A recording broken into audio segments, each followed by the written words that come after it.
Olá a todos, eu sou a Ana dos Sonhos de uma Leitora e hoje venho-vos trazer a minha opinião sobre o livro Doce de Tóquio.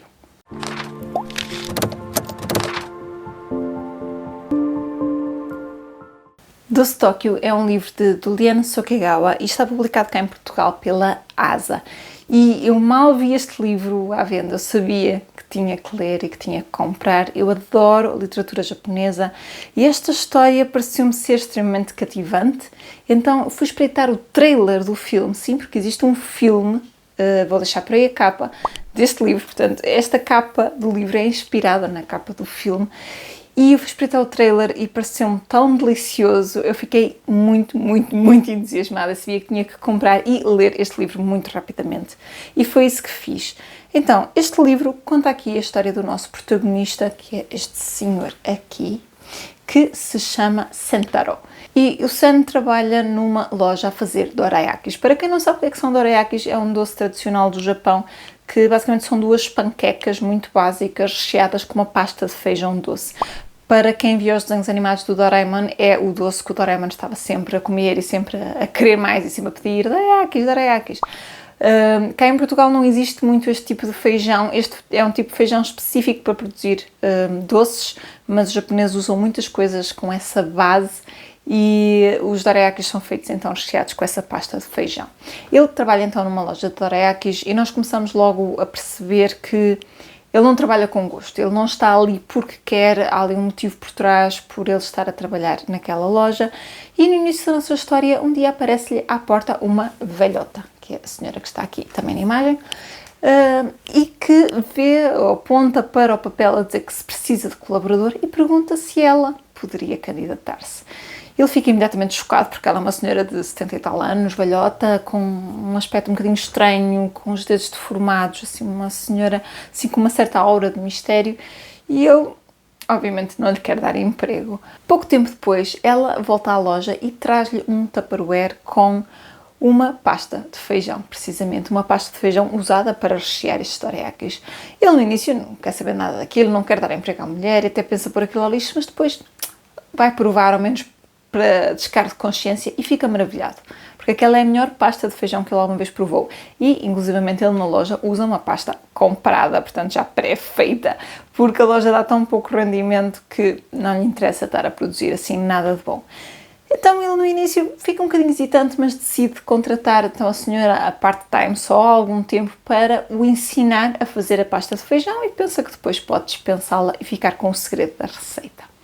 Esta é a premissa da nossa história e é uma história extremamente curta e uma história cheia de mistério. E daí não vos revelar mais, não vos revelar muito do que é que trata mesmo esta história. Esta é uma história sobre a vida, é daquelas histórias japonesas. Os japoneses muitas vezes têm histórias assim, só a refletir sobre a vida, sobre realidades nossas. E sobre estas três personagens que, de certa forma, não se enquadram na sociedade. Ela porque é uma idosa, velhota, com os dedos deformados, com uma expressão estranha que afugenta muita gente. Ele porque é um rejeitado também pela sociedade. E a nossa adolescente aqui é uma de um grupo grande que vem de adolescentes que não tem amigos, que vive com os pais divorciados, que se calhar vai ter que deixar de estudar para trabalhar. São todas elas personagens que de certa forma viram a sua vida a sair do rumo considerado padrão. Esta é uma história, acima de tudo, sobre preconceito,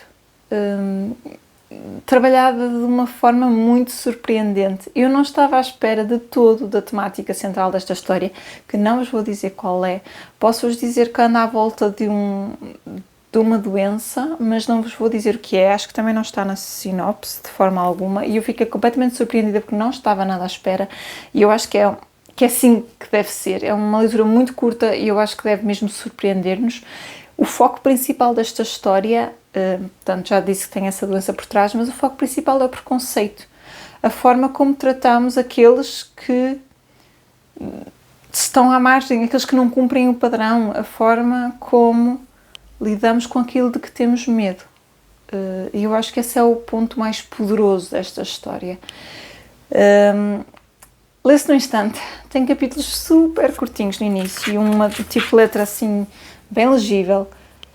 bem espaçada, e no início eu lembro-me que comecei a ter aí 10, 15 minutos e quando dei conta ia já super avançada. Eu li isto quase de um dia para o outro, porque lê-se mesmo muito, muito, muito bem. Como já disse, não estava à espera da temática principal. Sabia que se passava numa história numa loja de doraeakis, sabia que tinha esta questão das receitas, mas acima de tudo este livro questiona-nos muito sobre as nossas escolhas na vida, sobre o momento em que desistimos e o momento em que continuamos a lutar, e sobre o significado de viver, acima de tudo.